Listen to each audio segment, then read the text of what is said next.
No strays for DeAndre Hopkins. He was targeted 9 times. He had 8 catches, 2 touchdowns in his second game with the Kansas City Chiefs. Let's listen a little bit to both DeAndre Hopkins and Patrick Mahomes on Hopkins' quick adjustment to the Kansas City offense.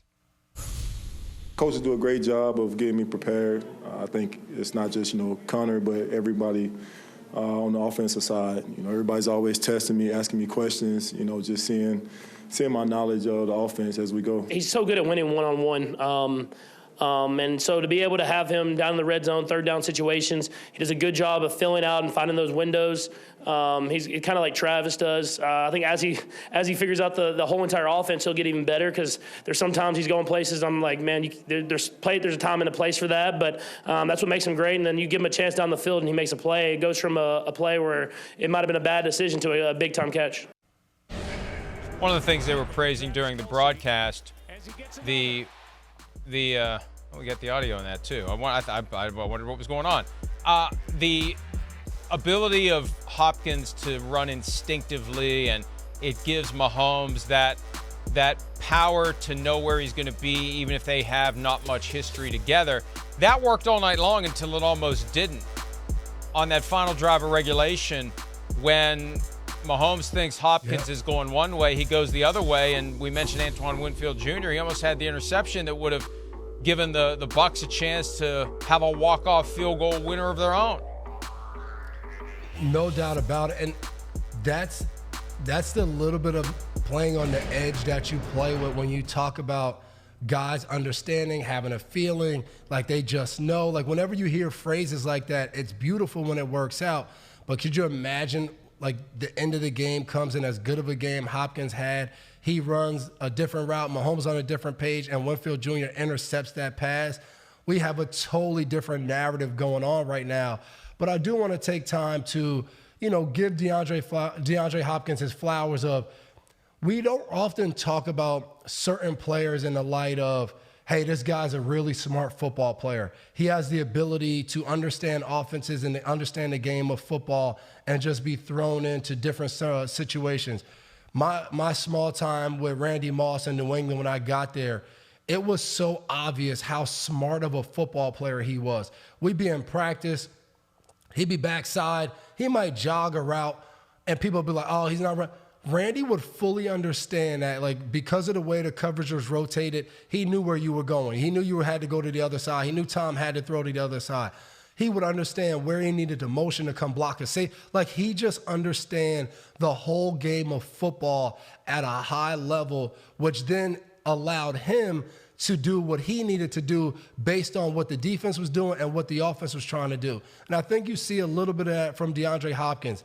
Yes, it's figuring out how to be on the same page as Patrick Mahomes, but the part of that they're not talking about is when he's looking at the defense, when he's looking at where the safeties are rotated, when he's looking at where the linebackers are, how the corner's playing him, he knows where the weakness of the defense is, and he knows Mahomes knows that. So he has the ability to get in certain spots, do different things in the offense while still learning it. It allows him to be an even better player. When I got to New England, all of the legendary stories of Rodney Harrison was when he got to New England, he probably only knew like half or maybe 75% of the defense, but it didn't matter because within the defense, he would just go and do random things because he knew what the offense was going to do, and he was able to make so many plays or tell other guys to go places to make plays. When I got there, the other safeties would be like, Hot Rod would tell you right before the play, go blitz or go do this, and you would get to the sideline and you would look at Coach Belichick like, hey, Hot Rod told me to do it. And that's the level of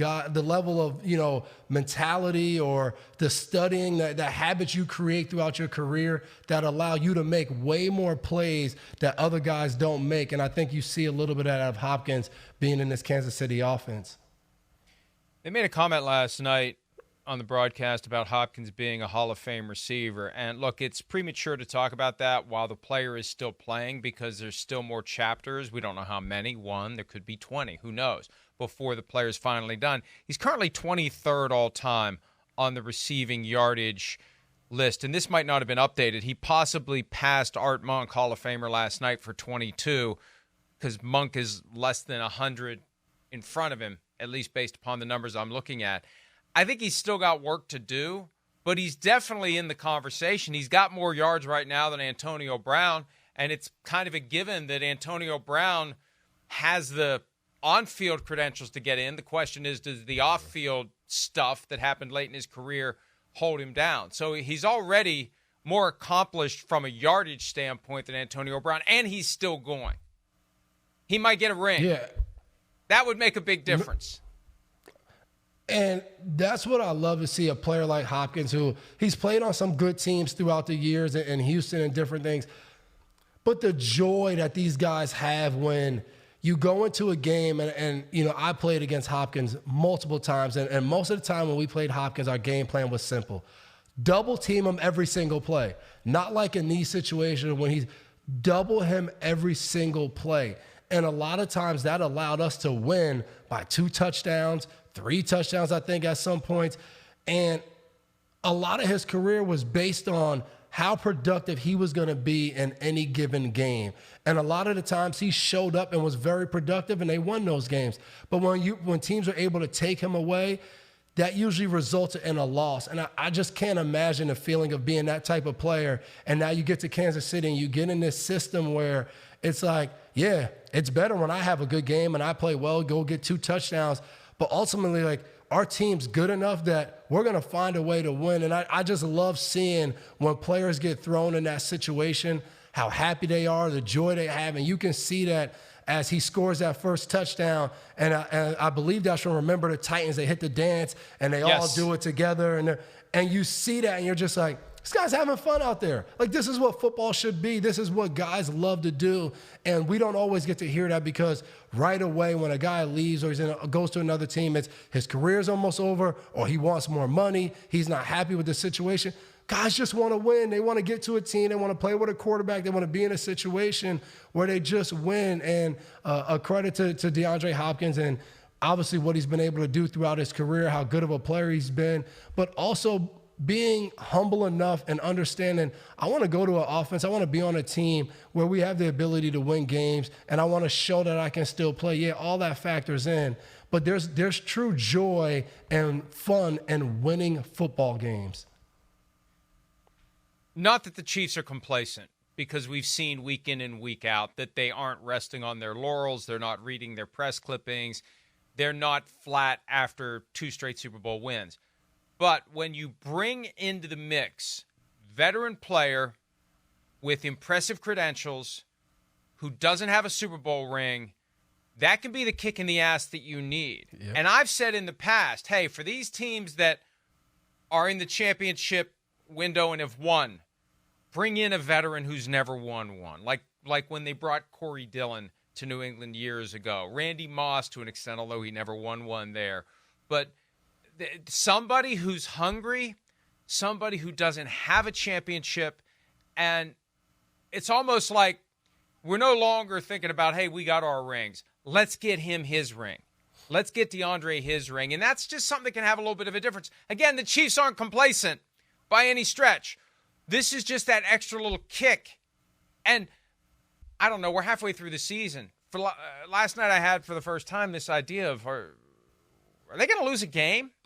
Like, if they keep treating every regular season game like a playoff game, at what point are they going to lose a game?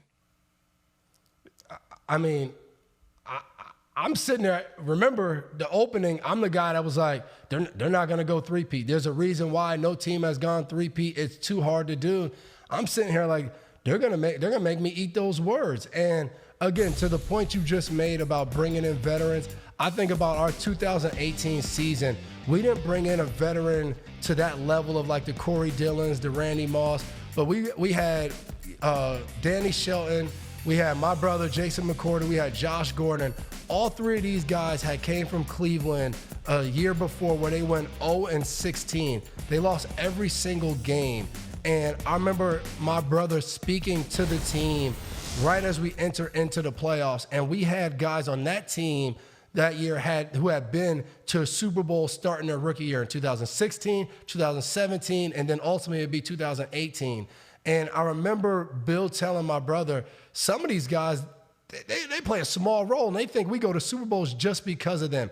And when he talked to the team, a 10-year veteran who had never played in the playoffs, and the passion and just the joy he was having going to the playoffs and when he talked about what it meant to him, I can't think of a better person that when the Chiefs ultimately get to the playoffs and they start, eyeing in on that third Super Bowl, of having a guy like Hopkins who isn't really known around the league of much of a, speech guy or talking, of having him in front of that room and talk about what a Super Bowl will mean to him.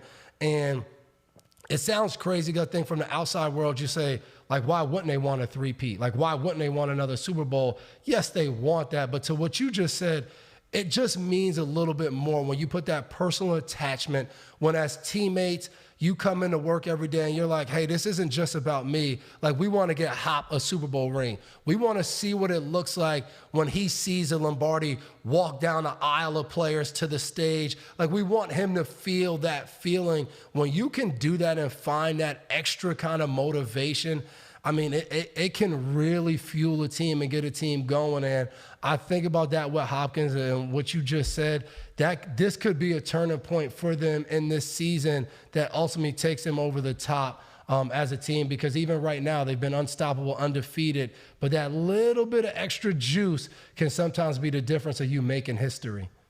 Yeah, Devin, every team is looking for that. They'd love to have it. You can't force it. It just has to happen. The planets have to line up the right way. And that's what made it a perfect move. And I don't know, not that the Raiders are going to trade Devontae Adams to the Chiefs, but it would have been the same impact if Adams had ended up with the Chiefs. A guy who doesn't have a ring, who is trying to put the finishing touches on a Hall of Fame resume. Here he is. And it's no longer about my, what's it going to be, fourth ring if I'm a guy that's been on the Chiefs for 5 years, or third ring if I've been there the last 2. It's about getting DeAndre Hopkins his one. And it's just everything. No, watch, they'll probably lose on Sunday now. We're probably putting the jinx on them. But it just doesn't – they seem impervious to everything. It's like they finally realized, look how well we play in the postseason. Let's just play like that all the time. And it's easier said than done, but not for the Chiefs. Let's just do that let's just treat every game like a playoff game. And it's just win, and they're 8 wins in, and off we go. Hi, it's Mike Florio. Thanks for watching PFT on YouTube. Hit subscribe for the latest news and analysis from Pro Football Talk.